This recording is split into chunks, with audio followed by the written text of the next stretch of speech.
राजस्थान में इन दिनों सियासत जोरों पर है। राजस्थान के जो भाजपा प्रभारी है, एक तरफ सचिन पायलट को लेकर बयान, उसके बाद विरोध शुरू हो जाता है। और जिस तरह से सियासत, क्योंकि राजस्थान में 6 सीटों पर उपचुनाव भी है, जिसमें सलूम्बर और चौरासी भी। हमारे साथ जो कैबिनेट मंत्री है बाबूलाल जी खराड़ी। सर, जिस तरह से राजस्थान में लगातार सियासत देखने को मिल रही है, एक तरफ आपके प्रभारी जी को काले झंडे दिखाए जाते हैं, शाही फेंकी जाती है, उनके जो बयान है उसके बाद लगातार सियासत की जंग उस पर शुरू हो चुकी है।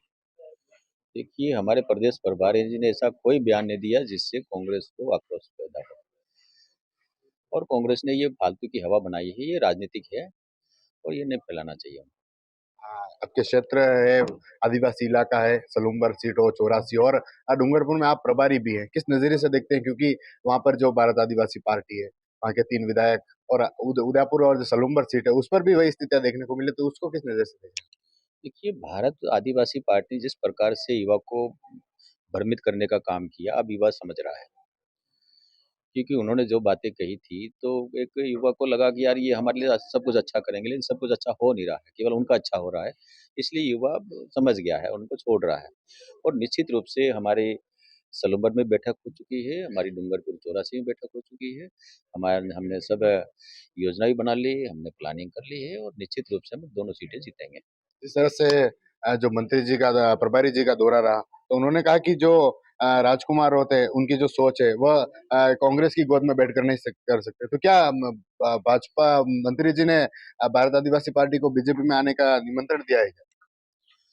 देखिए, राजनीति में कुछ भी संभव है, लेकिन उसके लिए उनको संस्कारित होने की आवश्यकता है। अगर उनका हृदय परिवर्तन होता है, तो जैसा हमारी संस्कृति में है, वैसा होना पड़ेगा। लगातार सवाल उठते हैं कि आदिवासी वो हिंदू है, हिंदू नहीं है। उस वागड़ इलाके में भी कई सारे मुद्दे, क्योंकि एक तरफ राजकुमार राउत कहते हैं कि आदिवासी हिंदू नहीं है, दूसरी तरफ आपके नेता और बीजेपी कहती है कि आदिवासी हिंदू है। जिस तरह से संसद में भी इस तरह का मुद्दा उठाया गया। देखिए, आदिवासी हिंदू है और हिंदू रहेगा।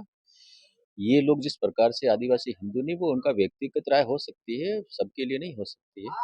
क्योंकि इस प्रकार का गलत भ्रम फैला रहे हैं, वो गलत है और आदिवासी को स्वीकार नहीं करता है। कानून व्यवस्था पर लगातार राजस्थान में सवाल उठ रहे हैं। जोधपुर की जो घटना हुई हो, उस पर जो रेप की घटना राजस्थान में लगातार हो रही है, उस पर क्या सोचते देखिए, हमारी कानून व्यवस्था बिल्कुल पुख्ता है।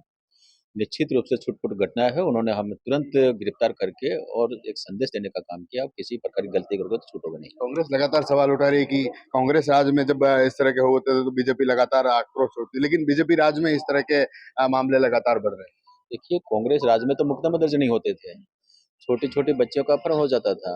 उठा के ले जाते अपराधी प्रवृत्ति के लोग और उनके साथ सामूहिक दुष्कर्म करके गला दबा के मार देते थे, उनके मुकदमा दर्ज होते थे। भारतीय जनता पार्टी की सरकार है, किसी ने भी गलती की है, अपराध किया है, वो उसी समय पकड़ करके जेल में डालने का काम। स्थिति क्या है सर? उपचुनाव है, तो आप दोनों सीटों पर, आप बांसवाड़ा में, डूंगरपुर में भी जाकर आए, वहाँ की क्या स्थिति है वर्तमान?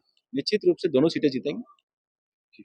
तो ये थे कैबिनेट मंत्री और जनजाति मंत्री बाबूलाल खराड़ी, जिनसे हमने बात की कि एक तरफ चुनाव है 6 सीटों पर, और क्या स्थिति रहने वाली है, और जो सियासत जंग इन दिनों राजस्थान में देखने को मिली। टीवी 9 के लिए राजेश टांगी।